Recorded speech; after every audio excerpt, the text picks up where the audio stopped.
Bueno, eralan egitasmoa aurkeztera etorri naiz, etorri behar ginen, ze Bermeoko bi teknikariak ere etortzekoak ziren, baina gora bera batzuk izan dira bidean eta ez dute etortzerik izan. Orduan saioa gelditu zaigu pixka bat kilikolo, hala ere, saiatu bera transmititzen ze lanketa egin dugun soziolinguistika klusterraren eralan proiektuaren barruan, hain zuzen ere, lidergoa aldagai bezala organizazioetan, lan munduko organizazioetan kudeatzeko.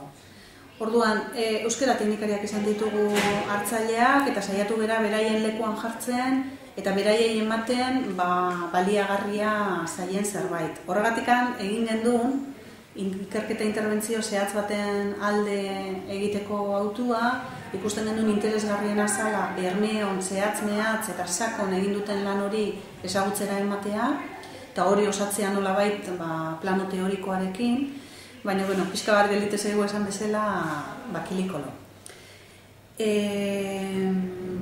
Lidergoa tresna moduan ikusten dugu, hainbat gauza lortzeko udaletan berrikuntza praktikatzeko, erabilera planek nolabait maila handi baten erantzun diote kudeak eta eredu bati, kudeatu egin ditugu planak, hizkuntza eskakizunak ezarri dira, euskararen ordenantzan agindutako hainbat gauza bideratu dira, irizpideak markatu dira eremu ezberdinetan, baina nolabait tope batzuk ere ikusten dizkiogu. Eta eralanek balio izan du bide berri batzuk probatzeko behintzat.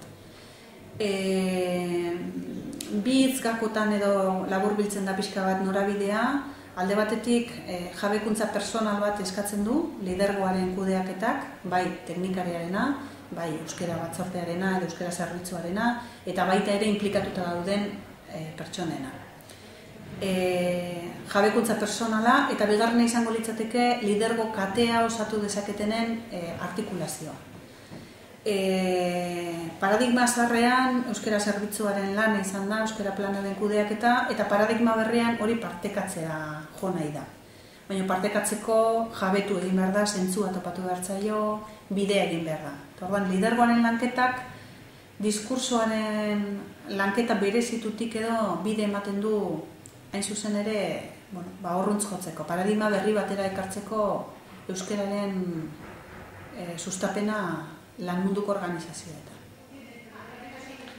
Hor, lidergo katea aipatu duzu, behar bada loturari bat izan dezake zehar lerrotasunarekin euskara zerbitzutik haratago zerbitzu guztiengan eragin eta bakoitzak bere gain hartzearekin euskararen gaia? Bai, litzateke guztia hortara rendituko, baina hori parte bat da. Artikulazioarekin lotuta dagoena, paradigma berria nolabait sustatu nahi duguna da, hizkuntz plangintza hori edatu behar dela, nolabait beraien roletan hizkuntzaren ardura daukaten guztienengana. Dudari gabe euskara zerbitzua izango da hor nolabait arduradun nagusia eta hortan burua jarriko duna, beraien diralako gai hauetan espezialistak, baina horrek ez du esan nahi, batzorde buru bakoitzak bere egin behar ez duenik udalak daukan hizkuntza plangintza. Orduan zehar lerrotasuna zentzu hortan artikulazioarekin lotzen da. Hala ere, paradigma berri hortan elitzateke nahikoa izango kudeak eta modu aldatzea. Baizik eta jabekuntza prozesu bat egitea hortan parte hartuko dutenekin. Hau da, jendeak zentzua topatu behar dio horri. Eta nolabait, hitz egiten nahi gera erakunde jerarkiko xamar batean, eta gero udalak eta udalak daude, edo administrazio publiko izaera ezberdinekoak daude, baina oro har nahiko eredu zaharrean funtzionatzen duten zera dira, organizazioak dira, orduan bertan dauden pertsonek sekulako eraldaketa egin behar dute. Hizkuntza plangintza batek eskatzen die oso ausark jokatzea gauza askotan, arriskuak hartzea, eta hortarako ere tresnak behar ditugu, guztiak behar ditugu. Eta batzorde buru izateagatik tresna horiek ez ditu, edo zinegotzi izateagatik, edo sindikatuko kide izateagatik, hori landu egin behar da, planifikatu egin behar da. Eta hori da pixka bat eralanen egiten saiatu garena. Badaude hor beste bi kontu, nire ustez garrantzitsuak, eta bat jabekuntza kontzientziazio horrekin oso lotu egon daitekena, eta arrazoiketa edo diskurtsoena, ez? Hor, gaurko saioan ere behin da berriz aipatu da ez, sinesgarritasun falta bat, diskurtsoetan ere ez degulako behar da indarrik lortu edo ez degulako jakin bateratasunik lortzen euskara batzordean, euskara teknikarien artean, hori plazaratzeko tresnik ez degulako izan ez.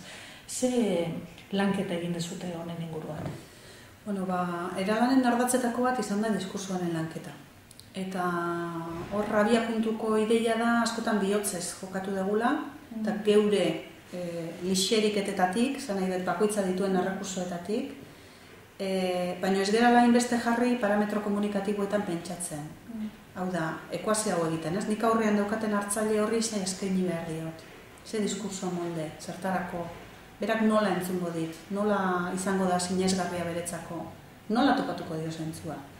Ordan, saiatu gera pixka bat, erabilera plan bat, edo euskeraren sustapenak oroar izan ditzazken diskurso molde diferenteak ikutzen.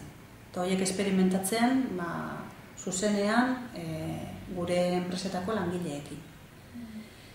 Eta behar bada bide diferenteatik iristen gera jende diferentearen gana. Kudeaketan buru belarri dabilen persona bati, kudeaketaz, hizkuntz kudeaketaz hitz egin beharko zaio. Eta behar bada sindikatuko bati, langileen eskubide ez gehiago. Esan nahi dut, arrazoi diferenteak eta diskurso molde diferenteak egon litezke puntu ezberdinetara iristeko. Saiatu gera hori aberazten, esan bezala egokitzeko, lerrokatzeko edo diskursoa eta hartzailea lerratzeko, bat etortzeko. Jaso dituzute lehen aipatu diguzun eskuliburu horretan diskurtsoaren inguruan sortutako materialak? Hori egin gabe geratu da. Jaso ditugu interbentzioen kontaketetan nagusiki eta nolabait plano teorikoan jaso ditugu lerro nagusiak, diskurso molde nagusiak. Baina asko findu liteke lan hori. Bertatzen duna da eralanek ere bere mugak izan ditula eta ez dula eman. Baina mamia badago eta oso baliagarria izan liteke diskurso molde horiek aberazteko eta egokitzeko lanean. Behar bada bukatzeko, proposamenen bat egin diguzu, edo buruan badabilkizute 2012 urterako praktika komunitate bat sortzeko asmoa edo, behar bada horren berri ere emateko probestu dezakegu momentua? Soziolinguistika klusterrean ikusten genuen eralanekin jarraitu behar gendula, nolabait bi aldi edo izan ditu, lehendabizikoa matriza osatu zen, eta nolabait lan munduko organizazioetan eragiten duten aldagaiak identifikatu ziren, bigarren fasean aldagai horietako bat hartu eta hori esploratu da, lidergoarena, eta ikusten dugu beste aldagai batzuk eta beste gai batzuk badaudela lantzeko. Hala ere, aipatzen genuen lidergoaren gaiak ematen dula jarraitzeko. Orduan, aurtengo autua izan da, lidergoaren lanketarekin jarraitzea eta hortarako iruditu zaigu praktika komunitatearen formula egokia. Helburua izango litzateke guk egin dugun esperientzia etxoa edo zabaldu ditugun bideetan esploratzen jarraitzea, baina ez orain arte eralanen egon geranok bakarrik, baizik eta egin nahi duen edozeinek. Orduan, aurre ikusten duguna da, nolabait trukerako foro virtual bat, bilera batzuk, oraindik ez diegu formarik eman, baina gune bat, hizkuntz lidergoaren lanketarekin jarraitu ahal izateko, aholkularitza eskaintzeko, bideak pistak emateko, tarteka formazioa eskaintzeko behar bada ere gaizeatz baten inguruan. Horrela, pixka bat lidergoaren lanketa elikatuko duen gune bat osatzeko. Eta gero ia 2012tik aurrera hasiko gara eralan irurekin orain arteko formatuan. Ikerketaren atala gehiago azpimarratuz, honetan interbentziotik edukidugu gehiago ikerketatik baino, eta hori findu nahiko genuke, baina, pixka bat sakontzen jarraitzeko asmoa.